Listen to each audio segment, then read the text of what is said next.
Recording. Okay. Let's go ahead. Can we have a motion to approve the minutes? Yeah, motion to approve the minutes. Do we have a second? A second. Okay. All those in favor? Aye. Aye. I guess I forgot the welcome introductions. Okay, welcome everybody. And I think we've been through enough introductions, haven't we? Well, maybe those that... It'd probably help, Yeah. for our staff. Oh, okay, great. But we can go around real quick. Probably appreciate it. Jim, do you want to start on it this way? Yeah. Well, we won't put him on the spot, make him go first. Sounds good. I'm Jim Michaelis on the committee. Joe Gordon on the committee too. Todd Hadley. For Tschirki Public Works Director. Reed Price, Assistant Public Works Director. I'm Stan Allman, I'm a city water user. Stan's my brother-in-law. I invited him on this tour because he's always expressed an interest in all things water. Mike Whimpey, Public Works Advisory Commission, and also employee that represents Utah Water. Ryan Johnson, Orem City Water Reclamation. Bill Peterson, Streets Division Manager. Cody Steggell, Orem GIS Division Manager. I'm Tyler Peay, the other assistant public works director. I'm Joe Huish, I am the plant manager here, so I'll be getting the tour. I'm April Nielson, administrative assistant, provider of the wrong agenda. So I'm Rob Moore. I'm also on the advisory commission and an employee of the Central Utah Water. Okay, thank you. I guess let's go to the business. Business would be our next meeting. Next meeting, third week in August, is a plan to have that meeting. We are, the commission, this commission is supposed to report to the city council to give its annual report on the fourth Tuesday of August. I believe that's the 26th. And so the 19th will be the next meeting here. As I was talking to Jim, he thought it might be a good idea for us internally on the 19th to meet and to review kind of a year in review of things that we've reviewed and discussed and accomplished as a commission. And I'll be working with Jim on preparing a brief presentation that kind of identifies the highlights of what we've done last year. And so that'll be a discussion that we'll have at the next meeting, which will be the third Tuesday. I believe it's the 19th. What time is that presentation on the 26th? On the 26th, it'll be about 6:15 p.m. that Tuesday. Meeting starts at 6, and they have some introductory stuff. It's pretty early in the agenda that these presentations are given. Okay. So everyone's invited to the council meeting to attend that. Those who can't, that's okay. I know Jim will represent, and then anyone else would like to participate in that. That's basically just an annual opportunity for us to share and report on what we've accomplished, what we've done, what we're involved with, what we've endorsed, what we haven't liked, what we have liked. Everything is on the table. What's the date again for the council meeting? Chris, if you'll excuse Mike and I, we'll be at a truth and taxation public hearing that night, also here in Orem at 6 p.m. Oh.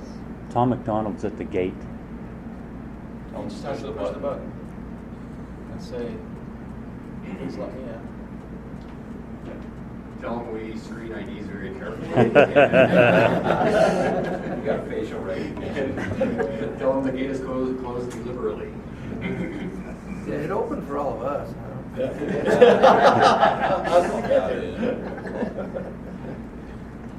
So that night, the 26th, you're having a separate truth and taxation meeting? in Correct. Orem? Public hearing, yes, Where will that be? in our building. Yeah. Right. Okay. So hopefully, 6 p.m. Hopefully our presentation will Pull all the crowd to the city. Yeah. Yeah. We'll pull them away for you. So that's the plan. Okay, sounds good. Any other business we need to go over? Or? When I spoke with you, we talked about other tours that the commission might be interested in. I know that Mike has offered to take us on a tour of the water polishing plant. Is that what you call it, or finished water plant? Yeah. Down in Vineyard. And there's an interesting history on that associated with the well water that's being developed down there in the Vineyard area. It's a part of the Central Water Project. That'll be coming up as a future tour. Reed and Ryan will be providing a tour for our water reuse facility probably in February or so. So what we're looking at for a grand opening. And as you know, maybe we could give everyone an update on our agreement that we're assisting you with on the feasibility study for looking for opportunities to develop that water reuse and expand that for future opportunities. So, those are a couple of topics that we have. Did they mention the meeting is going to be here next time too, or down? No, it'll be back in our office. Back in our office. Yeah. You like this setting, Joe, don't you? Beautiful. It's hard to beat. No windows in our. Are there any other topics or concepts, or any other ideas, things that you'd like to review as a commission? We will have other upcoming events and opportunities and discussion items for sure. Impact fees is one of those items that will be coming up in the next little while. And then Tyler and Reed, do you have anything pressing? Okay. Maybe I'll just mention this committee supported a water source fee on our city utility bill as part of the new fees and charges, and that was supported and adopted by the city council. And residents will start seeing that fee. It's $3.71 a month, and again that pays for our water subscription of $1.2 million per year for the Jordanelle water, and then also about $300,000, which is our portion of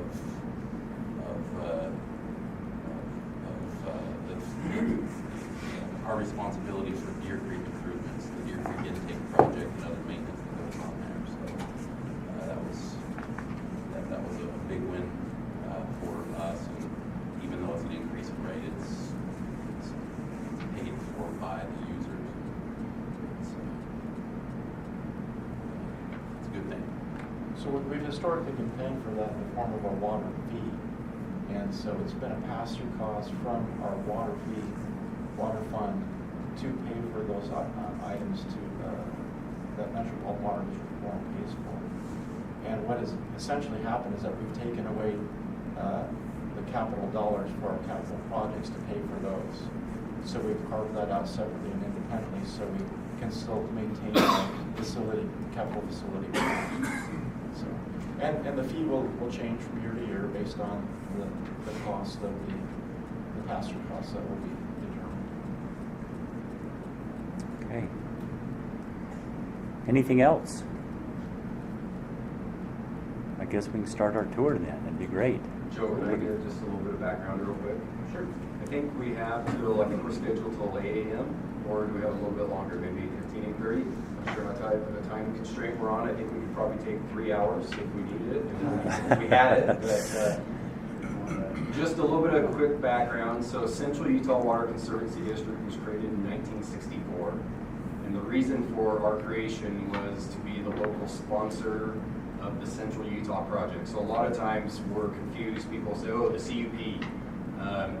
The CUP is the federal project that we are on the hook for repayment and then operation and maintenance of the CUP. And so that is a project that brings water from eastern Utah that would go to the Colorado River and brings it here to the Wasatch Front. And so via a series of tunnels and pipelines and dams going clear out to Upper Stillwater Reservoir north of Duchesne and coming here to the west, those waters flow through Strawberry Reservoir and then down Spanish Fork Canyon here to the mouth of the canyon. And that project works in conjunction with the Pearl River project, which were some of the earlier water rights. So Jordanelle is part of the Central Utah project. And so I'll try to make this really short, but In the 1970s, as different cities and municipalities were contracting for that Central Utah Project water, the Bureau of Reclamation indicated that the water that would be provided through that project would be untreated raw water. So primarily for agricultural use early on, but a large portion of it cut out for M&I along the Wasatch Front here for municipal industrial, and so that's treated drinking water. But the federal government said we're not in the business of water treatment, and so in order for the subscribers or the petitioners of that Central Utah Project water to receive that and to utilize it as drinking water, the Central Utah Water Conservancy District would be responsible for the treatment. And so we took upon ourselves the construction of what was the Jordan Valley Water Treatment Plant. That's up in Bluffdale. If you go out on the Mountain View corridor, you see that water treatment plant. It's kind of north and west of Camp Williams. That was the first water treatment plant that Central Utah Water constructed. And then in 1978, this water treatment plant was constructed, and then followed afterwards by 2 other water treatment plants out in the Uinta Basin in Duchesne and in Vernal. And so this water treatment plant, Joe, remind me, 40 MGD was the initial treatment capacity, so 40 million gallons per day. And Joe, maybe as we're walking, can give a little bit better idea. It's hard for a lot of us to imagine what does 40 MGD really mean. But that was the original construction. It was somewhat unique in that it was called a direct filtration plant, meaning it didn't have any sedimentation at the beginning of the water treatment process. We just brought the water in, mixed in some coagulants, and then put it on our filters. And worked very well for many years. And that was the first construction was 1978. We built a large storage reservoir that you passed by when you came out, or when you drove into the plant in the early 80s, about 1984. That construction occurred. And then we gave Joe a little bit of a relief here. It seems like there's those of you that might be involved in your water treatment plants, wastewater plants, and we always get a question, does it ever calm down and not have a construction project? And that's about the time we know that it's time to have another construction project. So 1984, a big storage reservoir was added out there, 15 million gallons, the original. And then in 1999, this plant underwent a big expansion to double the capacity to 80 MGD. And that occurred around that same time. A lot of cities, originally this treatment plant was intended to be to serve all of North Utah County, and so a large aqueduct that follows the Murdoch Canal up through into Lehigh was going to transmit and convey treated water from this facility. But in the late 90s, if you remember, a lot of cities started installing pressurized irrigation systems.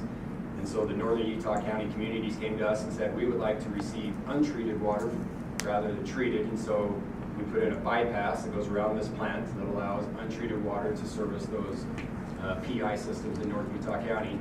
But meanwhile, Orem, and I don't know traditionally exactly, but I think about 60% of Orem's water supply comes through this facility. The remaining 40% would come from springs, Alta Springs, and Orem City groundwater wells. And do those not need to be treated?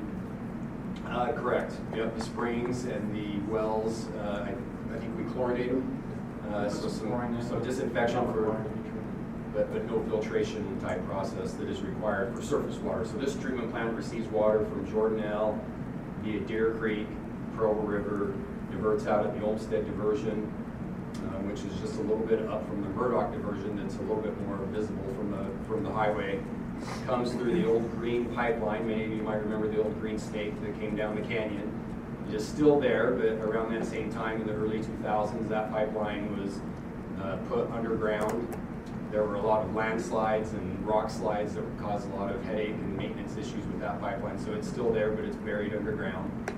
And let's see, so the expansion in 99, 2000 doubled the capacity to 80 MGD. And then in the mid-2000s, we joined up with Orem City and constructed a 20 million gallon storage reservoir, which is the other large round reservoir out here. That was about 2008. And then around 2012, we underwent another significant improvement process up here where we converted the water treatment plant from direct filtration, where the water, like I said, came in, had some coagulant mixed with it, and then hit our filters, we started having a lot of bottlenecks as we were pushing. A treatment plant's a lot like a car. Although the speedometer says you can go 120, if you pegged it out at 120 and went very long, you'd be, immediately, pretty soon you'd hit terminal velocity and everything would explode. Similar to a treatment plant, even though we're rated at 80 MGD, if you're really pushing the pedal to that level, you're going to have problems. And so the project where we added in sedimentation, which Joe will show us in a minute, occurred in 2012. That helps us so we can more continuously hit a higher speed or higher capacity of treatment here in the plant than we were limited to previously. And so that project was completed about 2012, 15, 12 to 14, I think was the time frame. We added in ozone. One other, I guess, thing that's worth noting, while the treatment plant was intended to be regional originally and treat northern Utah County communities on the east side of the valley, in 2005, Central Utah Water purchased all of the Geneva water rights associated with the Geneva Steel Plant down in Vineyard, and some of those water rights were groundwater, but we also had a number of surface water rights associated with Geneva as well as other canals that the district owned, and so we developed the Central Water. We really like acronyms, so CWP is the federal project. The Central Water Project, CWP, we really should have chosen a better name. But anyway, that develops that Geneva water and primarily serves out in northern and western Utah counties. So Saratoga Springs, Eagle Mountain, Lehigh, as well as Jordan Valley Water Conservancy District in the west side of the Salt Lake Valley. So this treatment plant, again, became more of a regional facility through that project. And associated with that, we had a lot longer water transmission times from when the time the water left the plant to reach some of those far-reaching areas. And so some of the treatment processes that were added here, including the addition of ozone, which we'll see here in a minute, help us with some of those longer transmission distances. But it wasn't just because of that project. Even my home in southwest Orem was starting to have some issues because of the transmission time that it takes to get from this treatment plant to the far ends of the distribution system, even within the city of Orem. So anyway, went through some pretty major expansions. I was going to add a couple of things. This treatment plant is kind of well-known throughout the nation as being a leader. In the early 2000s, we achieved what's called the Partnership for Safe Water through AWWA, and one of the first treatment plants in the country to achieve that, where we have a series of performance, and Joe will probably describe this, but basically, I'll leave it to Joe, but you can be very confident that the water that Orem is receiving is top-notch from the Central Utah Water Plant. We operate on a very efficient, from a labor perspective, treatment plants like this, as you go out throughout the country, might have 40 employees running it. Joe, how many do we have here? Counting lab staff, we have 15. So we have about 15 staff here. Operations. Yeah, about 10 that are running the plant and maintaining the plant, and then about 5 that are involved in water quality. So we have individuals that are up at the reservoirs. You always hear about algae events in reservoirs late in the summer and how the reservoirs turn over, the warm water on the top and the cold water. So there's a lot of water quality issues where we have staff that are out monitoring the watershed and the water quality. A lot of impacts with just a late summer storm or fire impacts. If there's wildfires up in the canyon, it really affects the water quality coming into the treatment plant. So we have staff that's both monitoring the untreated water before it gets here, and then we have staff that is monitoring the treated product that's going out and out in the distribution system, working with our customer agencies to sample the water and make sure that the water that they're receiving is top-notch. And Joe will talk about the goals, but we have water treatment goals that are far in excess. If you're always operating right on the edge of what the EPA limits are, and you hit a hiccup, then you're going to exceed the limits, which is what a lot of water utilities do. But we shoot for here, so that if we ever have a hiccup, we're still well within the regulations, and so our staff up here does a fantastic job. Close partnership with Orem. Joe and his guys work really closely with Orem's water division and making sure that our public's needs are met and top-notch water quality. So that's a little bit of background, and Joe, take it from there. Okay, let's go start up in the operations area and go from there. Current treatment plant capacity is 100 MGD, so through the improvements that we made in 2014-15, it expanded the capacity, but then also just made it more resilient. We're stopping the meeting.